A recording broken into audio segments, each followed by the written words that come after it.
জাগো দশ প্রহরণ ধারিণী। কেন বলছি?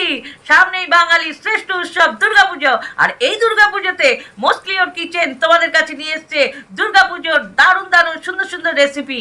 আর সেটার প্রথম ধাপ এইটা, কি রাঁধছি? কাকড়ার ঝাল। হ্যাঁ, কাকড়ার ঝাল রাঁধছি। স্কিপ করবেন না।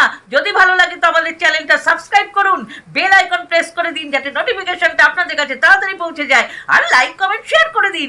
That's it. চলুন কাকড়ার ঝালটা রাঁধি। মোস্টলি ওর কিচেনে তোমাদের জানাই স্বাগত। আমরা আজকে যে রেসিপিটা রাঁধছি এটা পুরো পুজো স্পেশাল রেসিপি। এই রেসিপিটা আজকে প্রথম দিন আমরা রাঁধছি কাকড়ার ঝাল। তোমাদের যদি ভালো লাগে তো অবশ্যই লাইক কমেন্ট শেয়ার সাবস্ক্রাইব করো, বেল আইকনটা প্রেস করে দিও, আর পুরো ভিডিওটা দেখো। আশা করি তোমাদের খুব ভালো লাগবে। তো চলো মোস্টলি ওর কিচেনে রান্না। বন্ধুরা, কড়াইটা গরম হয়ে গেছে, আমি এবার তেলটা দিয়ে দেবো। কাঁকড়ার ঝাল বানাবো। তেলটা গরম হয়ে গেছে, এবার জিরে ফোড়ন দিয়ে দিচ্ছি। জিরে, তেজপাতা, দুটো তেজপাতা।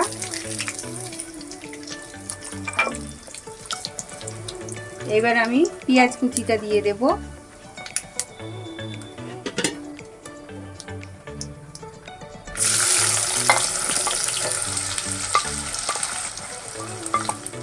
পেঁয়াজটা লাল লাল হয়ে গেছে, এবার আমি গ্রেট করা পেঁয়াজটা দিয়ে দেব। এইবার এতে দেব আদা রসুন পেস্টটা।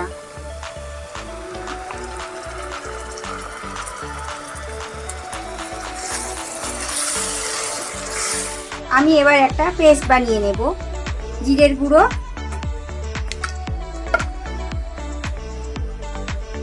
ধনের গুঁড়ো,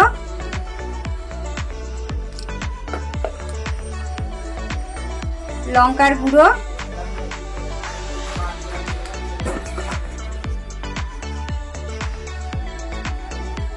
হলুদের গুঁড়ো, সামান্য জল দিয়ে ভালো করে আমি পেস্টটা বানিয়ে নেব। এবার আমি এই পেস্টটা দিয়ে দিলাম।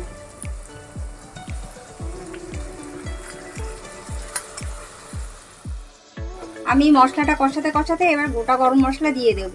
কারণ তেলের উপরে দিলে সেই ফ্লেভারটা আলাদা হয়, আর এই কষাতে কষাতে দিলে এখন এই ফ্লেভারটা আবার অন্যরকম হয়। এই ফ্লেভারটা আমার খুব ভালো লাগে। এটা কষিয়ে এবার আমি টমেটো পিউরিটা দিয়ে দেব।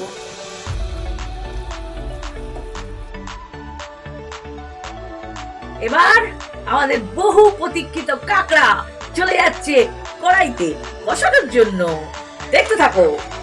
আর যদি ভালো লাগে তো অবশ্যই আমাদের চ্যানেলটা সাবস্ক্রাইব করো, লাইক কমেন্ট শেয়ার করো, সবাইকে দেখিয়ে দাও মোস্টলি ওর কিচেনের দিদিরা কেমন রান্না করছে।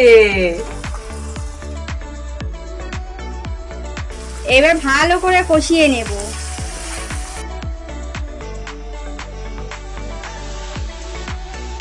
কাঁকড়াটা কষানো হয়ে গেছে, এবার আমি জল দিয়ে দেব। জল দিয়ে কিছুক্ষণ আমি ঢাকা দিয়ে দেব ভালো করে সেদ্ধ হওয়ার জন্য।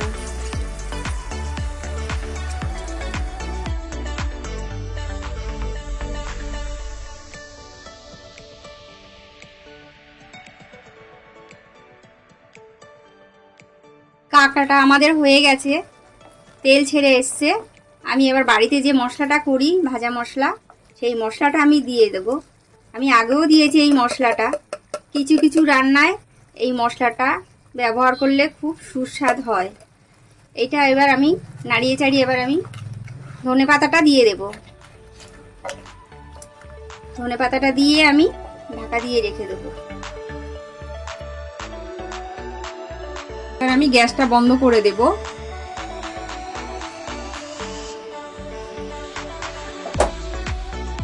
আমি দুটো কাঁচা লঙ্কা চিড়ে রেখেছি, কাঁচা লঙ্কা দুটো দিয়ে আমি ঢাকা দিয়ে দেব। তো বন্ধুরা, পুজো স্পেশাল কাকড়ার ঝাল আমাদের রেডি, আর ডাইরেক্ট ফ্রম কড়াই। কেমন লাগছে জানাও আমাদের। লাইক কমেন্ট শেয়ার আর কি সাবস্ক্রাইব, বেল আইকন প্রেস, যাতে সবার আগে নোটিফিকেশনটা তোমাদের কাছে পৌঁছে যায়। কেমন লাগলো দিদিদের রান্না কমেন্টস করে জানাও, আর নিজেরা পুজোর সময় রান্না করে খাও। Audio Jungle.